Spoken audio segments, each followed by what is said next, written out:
O Medakiasi. Dakota Ia, Wichakbe, Wichaksha, Yamakiapido. My name is Sheldon Wolfchild. My Dakota name is Old Man Star.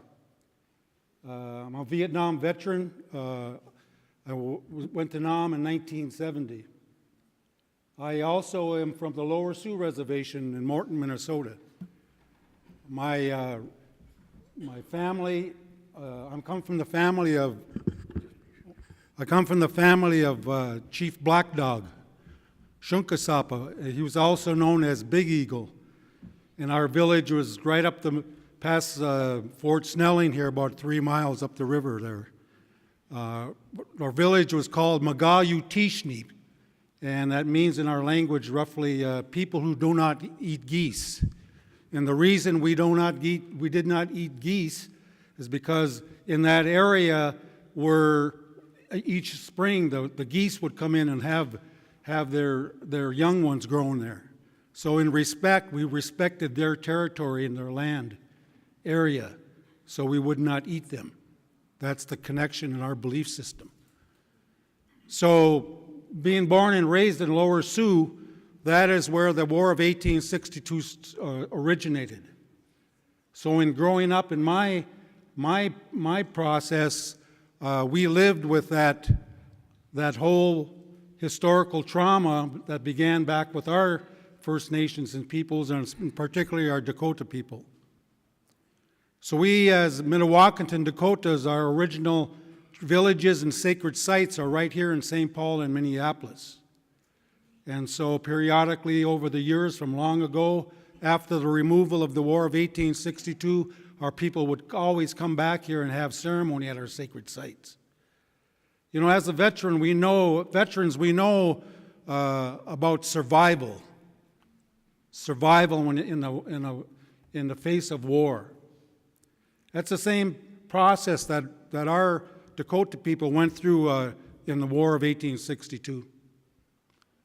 Our men, women, and children, how they had to survive through that process. After the removal of the 1862 war, what Abraham Lincoln did, and others, senators and the governor of Minnesota, all of the connection to Washington did to our people after the war. What you just witnessed in the beginning of this process through our ceremony was the original way we did it when we signed treaties with the government. When we signed that treaty, we had our sacred pipe and that connection directly with the Creator. So everything was done in a thorough, honest, dignified way in our belief system. So we handled it just like we did as we began this program, respecting all creation, all two-leggeds, we're all relatives. Madakwiyasi means we are all related, no matter what color we are. And we are related to all life, everything that has movement or that grows on Mother Earth. We are connected that way as relatives in our belief system from the Creator. So that's the way we have always handled that from the beginning of time through the treaty system. And so how do we survive? How do we deal as Dakota people when atrocity hits us prior to and during and after the War of 1862? I'm completing my second documentary, The Indian System, and it deals with the causes of the 1862 war that has never been published and talked about thoroughly by historians and the whole history of the state of Minnesota. We as Dakota people and First Nations people are telling our story now in this contemporary time and day and age via media. We will tell our story, what really happened, how this war was really caused by the governor, the senators, representatives in the state of Minnesota, Sibley, Ramsey, all of them, all the way up through the Abraham Lincoln administration era time. That's what we will do. We'll finish this film at the end of September. I will portray my grandfather, Medicine Bottle, who was hung at Fort Snelling, right here down the river, along with Chief Little Six. 38 plus 2 productions I named my production company after the 38 that were hung in Mankato, the largest mass execution in American history in the state of Minnesota. Plus 2, my grandfather in Medicine Bottle 3 years later. 38 plus 2 productions. This is their story, and this is the story of all First Nations and people from the East Coast to the West Coast and through Canada, and from the South, our relatives. We are telling our historical truth in this way, through this media process. And so I'm also, tonight we will watch my other film, The Doctrine of Discovery. And through that system, we go back 500 years to the papal bulls, the Roman Catholic Church, the Pope, that gave the right to Christopher Columbus through the King and Queen of Spain and Portugal to come to this new land. And if there are people living on this land, we have to recognize them as terra nullius. If they are not baptized, then they're considered terra nullius, null and void. They do not exist. They are barbarians. They are considered animals. So that gives us the right through the church and the Catholic Church in that process to discover new lands. And for the Europeans, the Spain, Portugal, England, France, all of them did this process. The film clearly explains that whole process. So if we're null and void, we do not exist, then that's called dehumanization. They had to dehumanize us first. Then that gave them the right to proceed through their moral processes of belief systems of the European churches, to give them the right then eventually through the Johnson-McIntosh decision of the Supreme Court of 1823.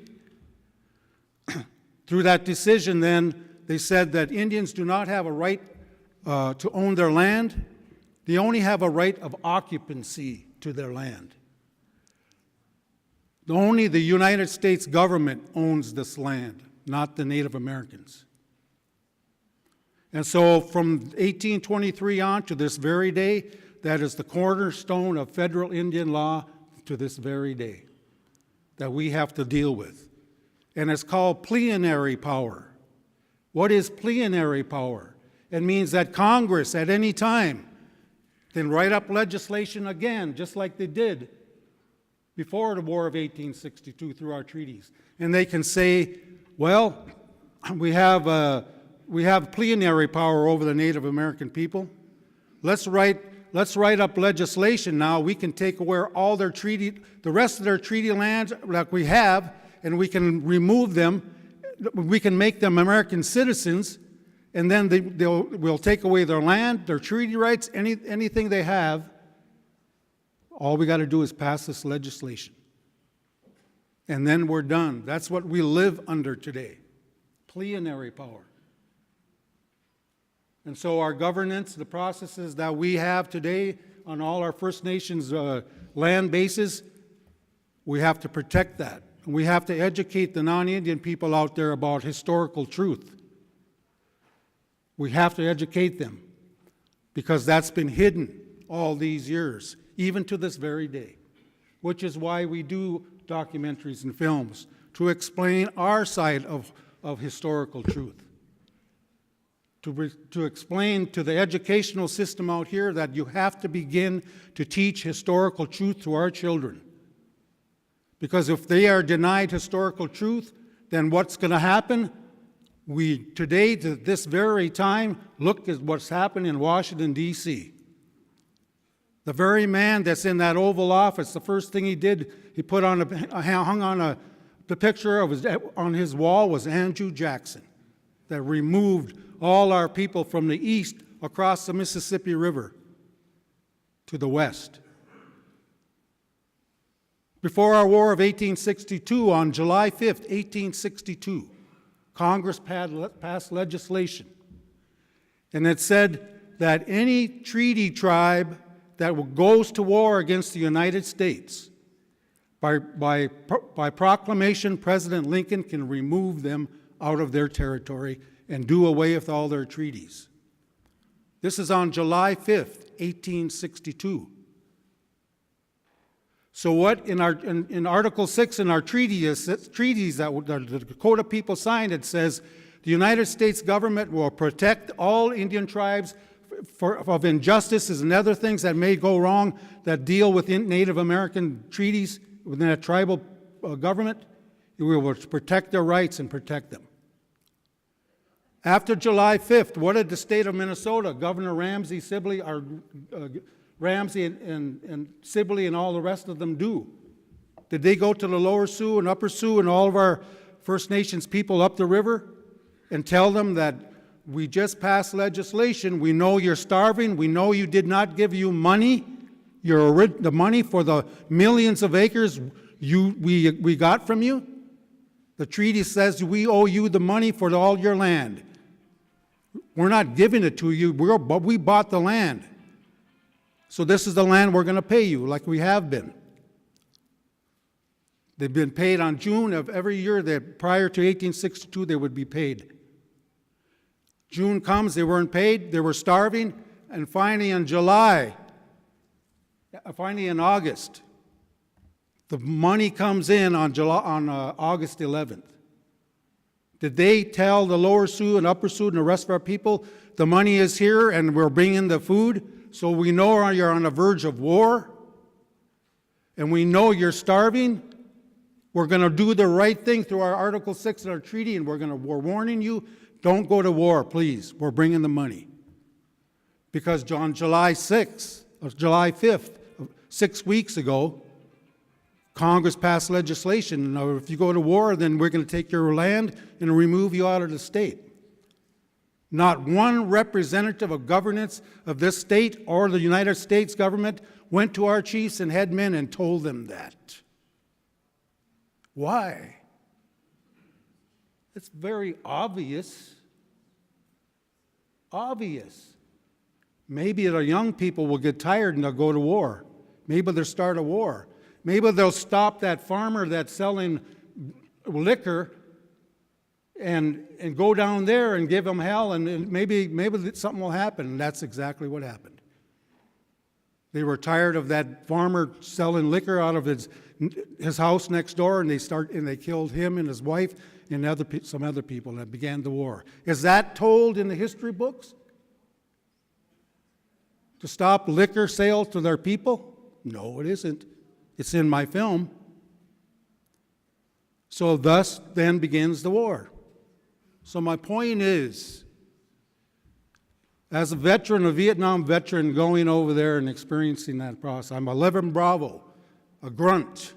What do they do to Native Americans right away?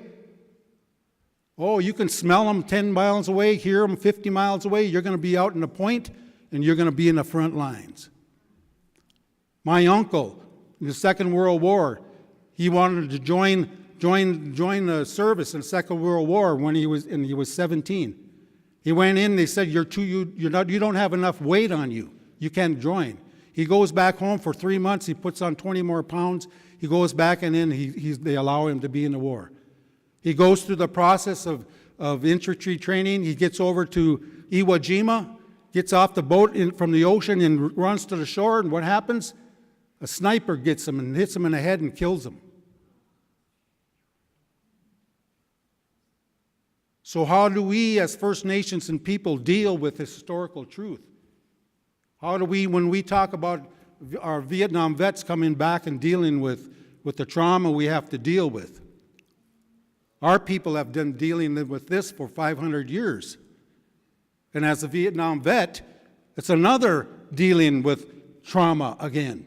It took me many years after I returned from Vietnam to get through this hell. So what are we here for today? Well, we're grateful as human beings, as relatives. You know, I was drafted. I didn't join the Vietnam War. 4 years of education in the art industry. I worked as a commercial artist at Old Donaldson's downtown after I graduated from college. 3 years later, Uncle Sam gets me. So that's the process of what we have to do as veterans. You know, we have to deal with what happened to us in war and get through that process. It takes us a long time. Thank goodness we have ceremony in our belief system that helped me get through that. So I invite you to come tonight. To please come back with us for 500 years and understand the process of a historical truth.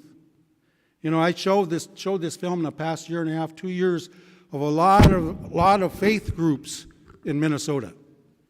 The Lutherans, the Methodists, Episcopalians, all of the faith groups. And what's happened across this country now is all of the major Protestant churches across this country in the past year and a half, 2 years, have unanimously voted in their yearly conferences to have the Doctrine of Discovery and the Papal Bulls of 1492 rescinded.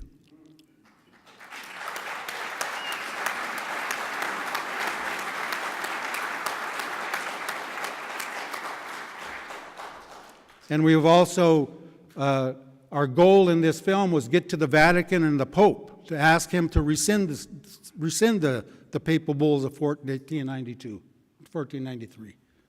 And we got to the Pope a year and a half, 2 years ago now.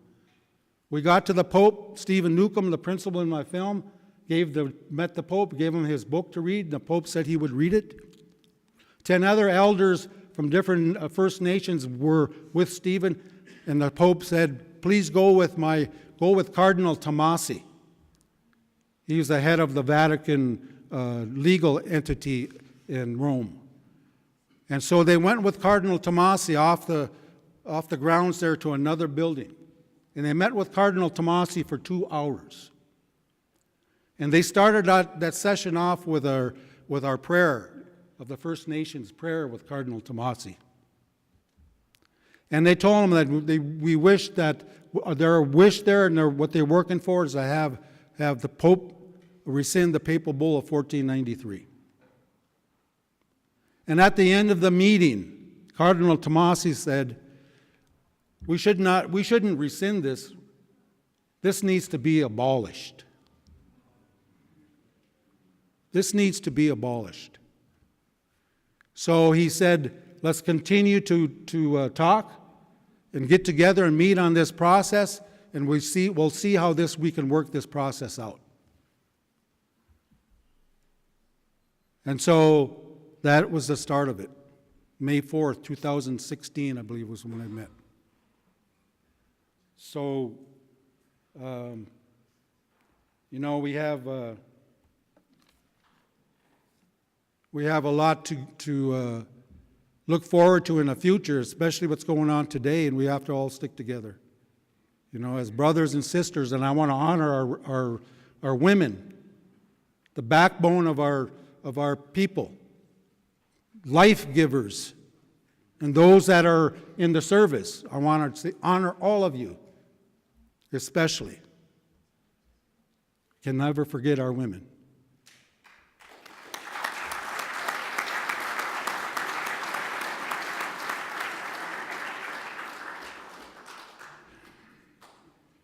So I would like to request that if you can please come this evening and watch the film.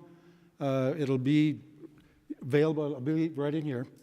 And usually we have question and answer, but I don't know if we'll have time, it's getting so late. But anyway, that's I wanted to say. But I also want to mention Mitch Walking Elk.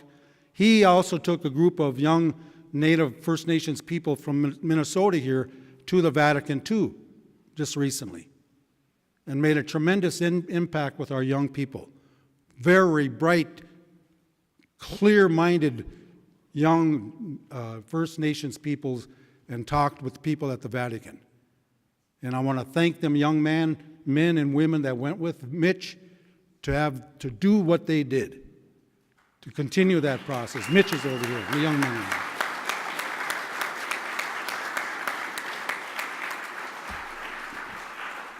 And I'd just like to end with, when I showed this to a Lutheran church group, and I forget, I've been to many churches the past couple of years, but this was a Lutheran church group, and in their announcement they said, we cannot advance justice today by forgetting injustice yesterday.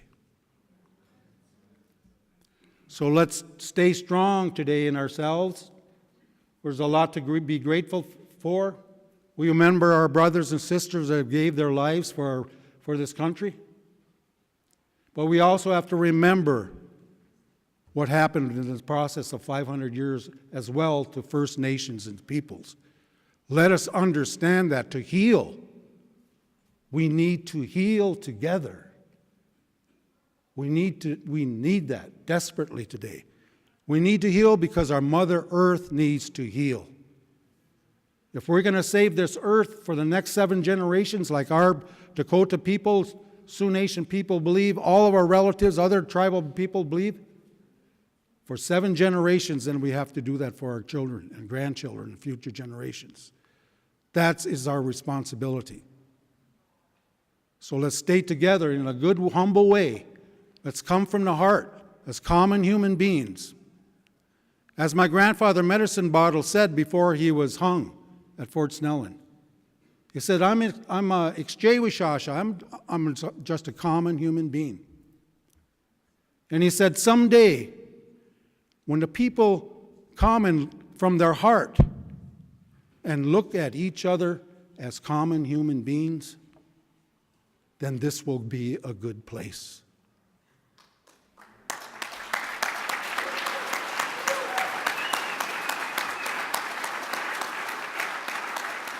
So let's do that.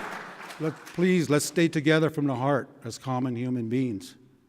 That's our strength. That's our power in the belief system that we all have, no matter which belief system you are.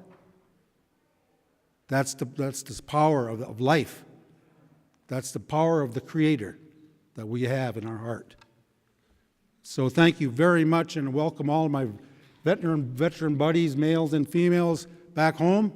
Thank you for your service, and let's stay strong together. I say thank you very much.